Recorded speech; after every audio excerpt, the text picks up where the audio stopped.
시작됐네. 우리 주님의 능력이 나의 삶을 다스리고 새롭게 하네. 자유하네. 죄와 사망으로부터 나의 삶은 변하구나. 충만하네.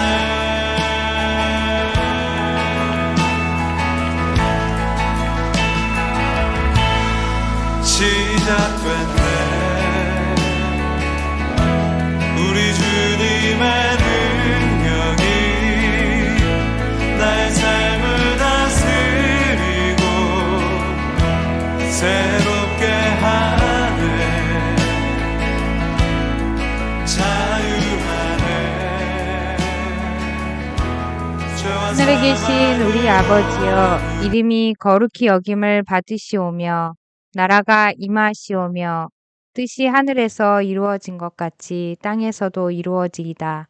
오늘 우리에게 일용할 양식을 주시옵고 우리가 우리에게 죄 지은 자를 사하여 준 것 같이 우리 죄를 사하여 주시옵고 우리를 시험에 들게 하지 마시옵고 다만 악에서 구하시옵소서. 나라와 권세와 영광이 아버지께 영원히 싸움나이다. 아멘. 말씀을 새기는 아침 사무엘 하 5장 다윗을 이스라엘의 목자와 왕으로 세우신 하나님이라는 제목으로 잠깐 은혜를 나누기 원합니다. 5장은 다윗이 이스라엘의 그리고 유다의 왕, 즉 통일 왕국의 왕이 된 증입니다. 다윗이 그때 나이가 이게 왕이 헤브론에서 왕이 되고 그리고 7년 반이 흘렀으니까 그때 나이가 38세 정도 되었을 때 가고 대충 기름 부음 받은 지가 약 20년 정도 17, 18 아니면 15 이렇게 정도 될 정도 된다면 거의 한 20년 좀 전후로 해서 드디어 이제 그 기름 부음 받은 것이 이제 성취되는 왕으로서 기름 부음을 받은 지가 청소년 시기에 받았는데 드디어 38세가 되어서 20년 정도 후에 성취되어 거죠. 이렇게 이스라엘 전체 왕이 되기까지 바로 또 이스라엘 전체 왕도 되지 않고 헤브론에서 유다 지파의 왕으로 있다가 하나님 때를 기다리고 다윗은 하나님 때를 기다리면서 다윗의 정말 아름다운 모습은 결코 앞서 나가지 않았다는 것입니다. 저도 그렇지만 자기가 뭔가 하나님 약속하신 것이 이루어지도록 손꼽아 기다렸을 거 아니에요? 말씀대로 이루어지기를 손꼽아 기다렸는데 그런데 그게 잘 안 되잖아요. 기다리고 20년이라는 세월을 그렇게 기다렸다. 다윗에게는 자기 자신의 방법으로 왕위에 올라갈 수 있는 여러 가지 길들이 있었고 기회도 있었고 유혹도 있었잖아요. 그죠? 그런데도 다윗은 하나님이 다윗을 세워줄 때까지 기다렸다는 거예요. 참 놀랍습니다. 우리에게도 이런 기다림이란 되게 필요합니다. 내가 내 힘으로 뭔가 내 방법대로 하면은 될 것 같다고 생각하지만 하나님이 세워줄 때까지 기다리고 준비하는 그런 우리 모두가 되기를 바랍니다. 5장 그래서 다윗을 이스라엘의 목자와 왕으로 세우신 하나님이란 제목으로 같이 이렇게 나누게 되는데요. 1절부터 5절까지는 말씀대로 진짜 되었죠. 그렇게. 그리고 6절에서 9절은 예루살렘에서 왕이 되는 이제 통일 왕국의 왕이 되는 이야기가 되고요. 그리고 10절에서 25절까지는 다윗이 점점점 강성해 가더라라는 말씀으로 설명을 합니다. 1절에서 5절 말씀대로 되어진 이야기인데요. 이제 모든 이제 유다 지파의 유다의 왕이 아니라 이스라엘 전체의 왕이 되어 가기 위해서 이스라엘의 모든 장로들이 이제 다윗에게 찾아와서 세 가지 이유로 자신들이 왕이 되어 달라고 구하는 모습이 됩니다. 1절을 잠깐 보시면 그 1절에 자신들이 다윗의 권력이다. 이렇게 이야기를 하죠. 그리고 2절에 와서는 이스라엘을 인도하여 출입하게 한 사람은 다윗이다. 여러분 이제 다윗이 이제 어디 보면 이제 블레셋과의 전쟁 가운데서도 이미 다윗은 뭐 많은 이스라엘 백성들에게 인정을 받았던 사람이죠. 그리고 세 번 이제 2절에서 하나님께서 다윗에게 이스라엘의 목자가 될 것을 말씀하셨기 때문에 이거는 하나님이 분명히 그렇게 말씀하셨기 때문에 당신은 우리 이스라엘 전체의 왕이 될 자격이 있다라고 이야기하면서 이 세 가지 이유로 이야기합니다. 이렇게 해서 다윗은요 하나님 앞에서 이스라엘의 왕으로서 기름을 받는 하나님이 세우셨고 또 이제 이스라엘 백성들이 전체적으로 왕으로 이렇게 인정하고 기름 부음을 받는 장면이 됩니다. 참 너무 감격스럽지 않아요? 이게 여러분 한 사람의 마음을 얻는다는 게 쉽지 않잖아요. 물론 이제 유다 지파의 유다 지역에서는 뭐 당연히 이제 다윗이 유다 쪽에 유다 광야나 저 네게부 쪽에나 아래쪽에 다 전체적으로 다윗이 뿌린 게 있잖아요. 20년 도망 다니면서도 계속 했던 것이 있고 뭐 당연히 유다 지파에서는 받아줄 수 있지만 저 북쪽에 이스라엘 쪽에 있는 11지파들이 전체가 다 이걸 인정해 줄 때까지 다윗이 하나님의 방법을 가지고 사람들을 대하고 하나님의 방법을 가지고 정치를 해가고 하나님의 뜻대로 하나님의 원하신 것이 무엇인가를 고민하면서 일들을 해가는 가운데 하나님께서 이스라엘의 11지파까지도 전체적으로 다윗에게 인정할 수밖에 없고 스스로 순복할 수밖에 없는 그런 상황까지 오게 되고 그리고 사람들에게 인정받는 모든 사람들 먼저 하나님께 그리고 사람들이 우리에게도 마찬가지죠. 우리가 교회 안에서 교회 지도자로 되어가는 과정 가운데 물론 하나님이 여러분을 사랑하시고 여러분을 인정하시고 여러분에게 직분도 주시고 여러분의 삶을 간도하지만 또 한 가지 또 사람들이 여러분을 또 사랑하고 사람들이 여러분을 인정하고 그런 것이 필요하죠. 여러분 목사가 된다는 것도 두 가지가 있는데 한 가지는 하나님의 소명이 있지만 또 한 가지는 다른 사람들이 그 사람을 통하여서 회복되고 또 숫자적으로도 부흥되고 그랬을 때 그 사람이 목회자로서 하나님께서 부르신 것을 우리가 분명히 알 수가 있는 거죠. 그래서 우리에게는 정말 하나님의 뜻대로 방법을 통하여서 살아가는 방법 이렇게 살아가는 게 너무나도 중요하다는 것 여러분 꼭 기억하시길 바랍니다. 우리 6절에서 9절까지는 이제 예루살렘에서 이제 드디어 왕이 되죠. 헤브론에서 원래 처음에는 왕이 되었는데 다윗이 이제 온 이스라엘의 왕이 된 후에 우선적으로 한 일이 뭐냐면 도읍지를 헤브론에서 예루살렘으로 옮기는 이야기입니다. 지금 예루살렘에는 그 거민의 여부수, 가나안 족속인 여부수 사람이 아직까지 있었어요. 정말 놀랍잖아요. 정말 이 여부수, 이 예루살렘 지역이 지도를 한번 잠깐 보시면 여기가 이제 예루살렘인데 보이시죠? 그 지역에 이쪽에가 옛날에 성이 있었다는 거죠. 그래서 남국 블록에 그래서 도저히 이제 이 지역이 원래는 단지파였고 그리고 이제 예루살렘 바로 밑에부터는 유다 지파였는데 그러니까 사실 이 예루살렘 단지파에 속했는데 단지파가 여기를 정복을 못합니다. 그래도 지금까지 지금 이 어디 보면 외로운 섬 이게 예루살렘 여기에는 가나안 사람들이 이거 차 있는 거죠. 물론 뭐 다른 지역도 가난한 사람들이 조금씩은 있었지만 그러나 이제 지금까지 정복하지 못했다는 거죠.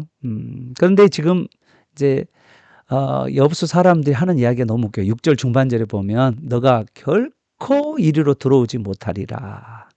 맹인과 다리 저는 자라도 너를 물리칠 정도로 이곳은 난공불락의 성이다. 호언장담하고 있는 거죠.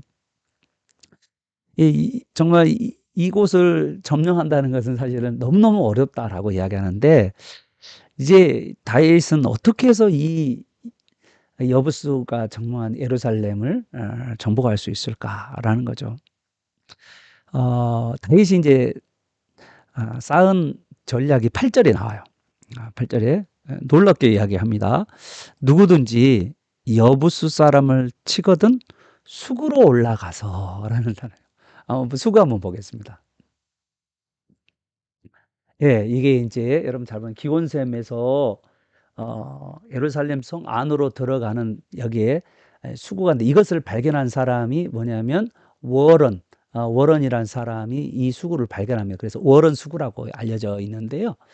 이것이 이제 기온샘에서 물을 길러 가지고 전쟁이 일어나면 이게 이제 성 바깥으로 기온샘이 있잖아요. 그러니까 이제 이 기온샘에 물을 이제 전쟁 나면 물을 중요하잖아요. 그래서 이게 이제 예루살렘 성 아래쪽으로 해서 수구를 타 가지고 기온샘까지 해서 물을 이렇게 길러오는 이게 수구인데 이거를 발견한 사람이 워런이라는 사람이에요. 그래서 워런 수구라고 이름을 알려져 있는데 이거 쫙 보이시죠? 그리고 여러분 보면 사실 저기가 올라가기가 쉽지 않은 거리잖아요. 그 분명히 수구 쪽을 지키는 부하도 있었을 거 아니에요. 그렇지 않아요? 여기 여부수 사람 중에 이 수구를 지키는 사람도 분명히 있었을 거 아니에요. 그런데 이 수구를 통하여서 올라가면 이 예루살렘 성을 정복할 수 있다라고 다윗이 말합니다. 그런데 너무너무 놀라운 말은 8절이에요. 누구든지 여부수 사람을 치거든 수구로 올라가라. 여러분 이거는요 어떠냐면 야 수구로 올라가면 그냥 돼 이렇게 이야기한 거예요. 근데 쉽지 않은 경로지만 그 길로 가면 된다. 이게 참 다윗은 이 준비된 이 정예의 병사가 분명히 있었겠죠. 예, 있었겠는데 이 소수의 정예 군사가 이 수직으로 딱 아까 봤잖아요. 수직으로 돼 있잖아요. 이 올라가서 적을 죽이고 밧줄로 동료들을 이렇게 올려. 그래서 따라서 올라간 병사들이 이제 어디 보면 수구 이렇게 이제 암벽을 타라서 이렇게 쭉 올라가서 그래서 이제 그 암벽을 올라가는 그런 장면이 있잖아요. 근데 정말 너무나도 불리한 상황임에도 불구하고 다윗은 분명하게 누구든지 어떤 사람이든 여부수 사람을 치려거든 분명하게 이게 승리할 수밖에 없다. 올라가기만 하면 승리할 수밖에 없다. 그러니까 이거는 안 올라가면 아니죠. 올라가면 당연히 이긴다. 이렇게 이야기하는 거예요. 다윗이 엄청난 확신인데 제 생각에는 이게 하나님께서 다윗에게 분명하게 말씀해 주지 않았나라는 생각이 듭니다. 그래서 뭐 어떤 사람들은 뭐 안에 여부수에 첩자가 있어서 이렇게 했다 막 그런 분도 있어요. 학자들마다. 그런데 이걸 하나님께서 주시지 않았나. 그래서 다윗이 너무 확신 있게 말하는 모습입니다. 그렇게 해서 다윗은요 이 하나님이 주시는 그 말씀을 따라서 여부수 사람을 치려거든 누구든지 이 수구로 올라가라고 하는 이 말씀을 선포했고 그 선포한 대로 순종한 사람에게는 진짜 여부수 이 수구를 통하여서 예루살렘을 점령하게 돼. 그래서 여부수 사람 이 남고블록 요새인 예루살렘을 정복하면서 이 이름을 예루살렘 성이 아닌 다윗성이라고 부르게 되는 거죠. 그리고 여기를 수도로 삼게 됩니다. 여러분 그렇다면 왜 이 다윗은 이곳을 수도로 예루살렘을 수도로 삼았을까? 물론 여러분 지정학적으로 봤을 때 헤브론보다는 훨씬 예루살렘이 북쪽으로도 가깝고 전체적으로 통치할 수 있는 지정학적인 위치적으로서는 중간에 위치니까 물론 하겠지만 하나님께서요 이 다윗을 준비할 뿐만 아니라 시편 78편 68절에 보면 이런 말씀이 있어요. 오직 유다 지파와 그의 사랑하시는 시온산을 택하시고 라고 이야기는 이거는 하나님이 택하셨다는 거죠.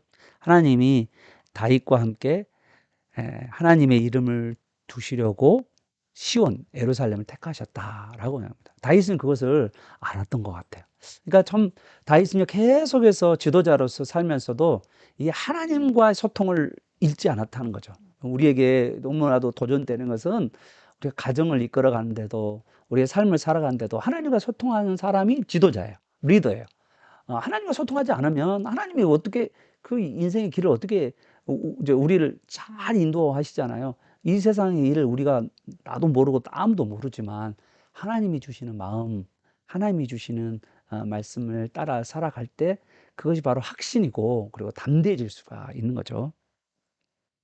그리고 또 한 가지 더 생각해 볼 수 있는 것은 이제 6 장부터 인제 들어가 보면 6 장에 다윗이 그동안에 방치되었던 하나님의 궤에 인제 이 시온으로 인제 이 다윗성으로 이렇게 메어오는 것을 보게 되잖아요. 그런데 다윗이 온 이스라엘의 왕이 되자마자 최우선적으로 한 것이 뭐냐면 예루살렘을 정복하고 그 예루살렘에 이 시온산에 하나님의 언약궤를 안치함으로써 이 시온이란 뜻이 하나님의 임재란 뜻이거든요. 그러니까 하나님의 임재가 있는 언약궤를 딱 안쳐옴으로 말미암아서 영적인 이렇게 정치적인 예루살렘뿐만 아니라 이곳은 영적인 중심지가 되는 그래서 이 예루살렘을 통하여서 하나님께서는 통치하시는 이 장면이 구약에서 나오게 되는 거죠. 너무나도 이 가슴 벅찬 하나님의 계획을 이거는 여러분 우리가 잘 기억해야 될 게 우리가 이럴 때가 많아요. 하나님 하나님 내 계획이 있잖아요. 이 계획 하나님 이루어 주세요. 이게 아니라 다윗은 하나님의 계획을 다윗이 이루어가는 거야. 그러니까 너무나도 다른 거예요. 우리하고 생각이. 다윗은 내 계획을 세워가는 것이 아니라 하나님의 뜻대로 하나님이 원하시는 대로 그 길을 걸어가는 그 모습을 너무나도 좋습니다. 여러분에게도 내 계획을 앞세우지 아니하고 하나님의 원하신 게 뭔가 거기에 우선순위를 댈 때 여러분에게 그 모든 것을 더하여 주시는 하나님을 만나는 저 여러분 되시기를 바랍니다. 10절에서 25절은 다윗이 점점점 강성해져 가죠. 다윗이 강성해진 이유 딱 10절에 한마디로 이야기합니다. 10절을 보십시오. 다윗이 강성해진 이유가 뭡니까? 하나님께서 그와 함께 하셨기 때문에. 왜 함께 하셨어요? 하나님의 뜻을 맞춰가기 때문에 하나님이 함께 하시는 거죠. 여러분요, 하나님 뜻과 관련 없는 일들을 하면 그게 어떻게 하나님이 그와 함께 하겠어요. 예. 물론 함께 합니다. 여러분, 그렇지만 정말 하나님 마음 기쁘겠어요? 여러분이 하나님의 뜻에 부합한 삶을 살아가는 거죠. 여러분 인생의 길이 하나님의 계획 안에 있어요. 나의 계획 안에 하나님이 들어와서 하나님 나를 도와주는 하나님이 어시스트하는 뭐 보조자냐 여러분 오해하면 안 돼요. 여러분 하나님이 여러분 인생의 보조자가 아니고 우리가 하나님의 보조자죠. 하나님의 계획을 이루어가는 하나님 앞에 우리가 쓰임받는 도구이고 하나님 뜻을 이루어가는 하나님의 백성이라는 걸 여러분 잊지 않기를 바랍니다. 하나님께서 이 다윗을 강성하게 하셨는데 다윗을 강성하게 한 4가지 증거가 딱 보여요. 하나님이 얼마나 함께 하셔서 다윗을 강성하게 했는지. 첫 번째 11절을 보십시오. 11절에 보면 두루 왕 히람 지도를 잠깐 보십시오. 네, 두루 왕 히람이 어디에 있냐면 베니게 보이죠. 레바논이 보이시죠? 그가 두루 지역이죠. 베니게 두루와 시돈이 있는데 그 두루 왕 히람이 누구에게 고통을 받았냐면 블레셋의 고통을 받았는데 그런데 이제 이 고통받고 있는 이 지역 안에 어떤 일이 벌어졌냐면 블레셋 사람들을 다윗이 점점점 누르고 있는 그거를 보고 두루왕 이제 히람이 이 블레셋의 속박에서 벗어나게 되는 그런 과정 가운데 너무나도 다윗이 고마운 거죠. 그러지 않겠어요?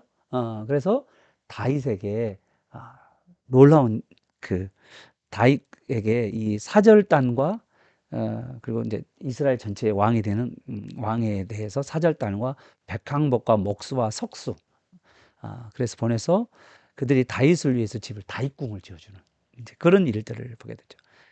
이방의 왕이 궁궐을 지어주는 이야기인데요. 이 이야기가 너무 놀랍게 이사야서도 이랍니다. 이방 사람들이 내 성벽을 쌓을 것이고 왕들이 너를 봉사할 것이다 라는 말이 이사야 말씀에 예언되어 있어요. 그러니까 이제 미래의 이야기죠. 마침 미래의 이사야 이야기지만 이것을 통해서 하나님께서는 이 메시아 왕국에 수많은 사람들이 세상 사람들이 물질을 댈 것이다. 여러분 오늘날 이야기하면 교회를 위해서 또 하나님 나라를 위로하는 일에 세상 사람들이 물질과 또한 헌신을 하는 그런 날이 올 것이다 라고 이야기하는 거예요. 놀랍지 않아요? 이 이야기가 다윗이 강성한 증거 중에 하나고요. 두 번째는 13절과 14절은 다윗의 자손들이 막 예루살렘에 와서 번성하게 되는 이야기가 나오고 17절에 이제 드디어 이스라엘이 다윗에게 기름을 부어서 이스라엘 왕으로 삼았다는 말을 17절에 보니까 블레셋 사람이 듣고 공격해 오는 거죠. 그런데 다윗이 더 강성하기 전에 이 다윗을 치려고 하는 그 장면이 나오는데 지도를 한번 보십시오. 바알 브라심이라고 바알을 흩으셨다라고 이야기하는데 보이시죠? 예루살렘 바로 서쪽에 보면 바알 브라심이 나오는데 그 바알 브라심에서 하나님께서 물처럼 블레셋 사람을 흩으셨다. 하나님이 하셨다는 거예요. 다윗이 했다는 것이 아니라 첫 번째 공격이죠. 22절 첫 번째 전쟁에서 졌고 두 번째 블레셋 사람들 다시 올라오는데 그 다시 22절에 보면 르바임 골짜기에 아주 가득 참 르바임 골짜기를 한번 잠깐 보도록 하겠습니다. 지도를 보시면 내려가 보세요. 하나 더. 예. 여기가 바로 예루살렘 서쪽에 있는 르바임 골짜기죠. 이 르바임 골짜기 그냥 어떻게 수두룩하게 잘하죠. 너무너무 많게 그냥 가득 찼어요. 이 블레셋 사람들 그렇게 막 어마어마한 대군이 쳐들어왔는데 그런데 하나님께서 다윗에게 말씀하셔. 그러니까 다윗은 계속 하나님께 물어보고 하나님께 블레셋 사람을 칠까요? 물어보고 하나님과 늘 소통하는 다윗의 모습을 돼요. 하나님께서 다윗에게 말씀하여 뽕나무 꼭대기에서 걸음을 걷는 소리가 듣거든 공격하라. 뽕나무 꼭대기에서 걸어오는 소리 무슨 소리일까요? 몰라요. 24절. 예, 그런데 분명한 것은 아버님 그때 여호와께서 너보다도 앞서 나아가서 블레셋 군대를 치리라고 말했잖아요. 그러니까 하나님께서 전쟁에서 싸워서 이기게 하시겠다라는 이야기입니다. 정말 놀랍죠? 그래서 12절의 마지막, 이제 12절 마지막입니다. 다윗은 이 모든 것이 뭐라? 다윗은 12절에 보니까 이 모든 것이 뭐다? 하나님의 은혜다 라는 사실을 깨달아요. 12절을 보십시오. 다윗이 하나님께서 자기를 세우사 이스라엘 왕으로 삼으신과 그의 백성 이스라엘 위에 그 나라를 높이신 것을 다윗은 알았더라. 그죠? 하나님께서 세우신 것을 하나님의 은혜로 이렇게 된 것을 다윗은 분명히 하는 거죠. 사랑하는 여러분, 다윗은요 자기의 나라를 세운 게 아니에요. 하나님께서는 다윗을 통해서 하나님의 나라를 세우는 이야기가 오늘 이 본문 이야기예요. 다윗은요 하나님의 나라를 지금 세워가고 있는 중에 있습니다. 다윗이요 하나님의 도움을 받은 게 아니에요. 하나님 도움을 받은 게 아니라 하나님께서 거대한 꿈을 가지고 그림을 계획가지고 있었는데 하나님이 하나님에게 충성하고 하나님 마음에 합한 다윗을 하나님 끼워준 거예요. 우리를 끼워준 거예요. 알았죠? 우리가 하나님의 나라 안에 우리를 세상 사람을 믿지 않아요. 세상 사람을 믿지 않는 우리를 하나님께서 우리를 끼워준 거죠. 하나님 나라 안으로 끼워줘서 하나님이 쓰신 거죠. 이 다윗이 우리 인생을 어떻게 보냐면 하나님이 내 인생의 스토리를 만들어 주신 분이라고 말하는 사람은 아직 하나님을 잘 모르는 거 있는 거예요. 내 인생 스토리 하나님이 만들어줬다. 그게 아니고요. 하나님의 이야기 안에, 하나님의 구원의 계획 안에, 하나님의 나라 안에, 하나님의 교회 안에 하나님께서 나를 쓰셨다. 들어오게 하셨다. 끼워 넣어주셨다. 아멘. 그런 믿음이 여러분에게 있기를 축복합니다. 그래서 내가 하나님 나라와 하나님의 뜻에 부합한 삶을 살되 그분에 순종하며 살아가며 하나님 앞에 쓰임 받게 되었다는 것에 대해 여러분이 은혜에 감사하면서 찬양하는 저 여러분 되시기를 축복합니다. 기도하겠습니다. 하나님, 다윗의 형통은 하나님께서 함께 하셨기 때문인 것을 깨닫습니다. 다윗이 그렇게 살 수 있었던 것도 또 하나님의 은혜였다는 것도 다윗이 깨달았습니다. 하나님께서 함께 하셨을 때 이런 놀라운 일들이 강성하는 일들이 벌어지고 늘 하나님 앞에 여쭤보고 하나님의 뜻을 따라서 살아갈 때 하나님께서 우리의 길을 열어가심을 우리가 믿고 나아가게 하여 주옵소서. 특별하게 내 인생의 계획 가운데서 하나님이 우리를 도와주시는 분이 아니라는 걸, 우리는 하나님의 계획과 뜻 안에서 우리 인생이 쓰임받고 있는 것, 그리고 그 자리에서 우리가 주님을 섬기는 삶, 그 삶이 우리의 삶인 것을 잊지 않고 우리가 살게 하여 주옵소서. 그래서 오늘도 하나님의 나라와 하나님의 교회와 하나님의 뜻을 위하여서 우리가 순종하는 우리 모두가 되게 하시고 귀하게 쓰임받는 여러분 되시기를 축복하며 우리 모두가 되기를 바랍니다. 예수님의 이름으로 기도합니다. 아멘. 이 땅에 만연한 부정부패가 사라지게 하시고 코로나와 전쟁으로 인해 신음하는 곳에 하나님의 위로와 평안이 넘치게 하소서. 특별히 미얀마, 아프가니스탄, 북한 어려운 선교지들을 위해 기도합니다. 주님의 역사하심과 보호하심이 나타나게 하소서. 다음 세대의 자녀들이 하나님의 말씀으로 세워지고 세상에서 빛과 소금의 역할을 하는 영향력 있는 리더들이 되게 하소서. 성도들의 가정과 기업에 많은 복을 주셔서 풍성하게 하시고 주님의 나라와 다음 세대를 위해 자원한 심령으로 헌신하게 하소서. 아멘. 오늘 말씀 붙들면서 특별하게 여러분 고통받는 억울한 자의 그 안에 들어가서 그들의 심정으로 기도하시길 바라고요. 우리 자녀들을 위해서도 여러분 늘 잊지 않고 기도하시고 우리 나라와 다음 세대를 위해 자원한 심령으로 우리 헌신하는 하나님 앞에 쓰임받는 도구로서 우리가 평생 영광스럽게 쓰임받게 해달라고 이 시간 같이 하나님의 큰 은혜, 하나님 함께 하시며 여러분 다 경험한 오늘 하루가 되게 해달라고 이 시간 같이 통성으로 주여 한번 기도하겠습니다. 주여.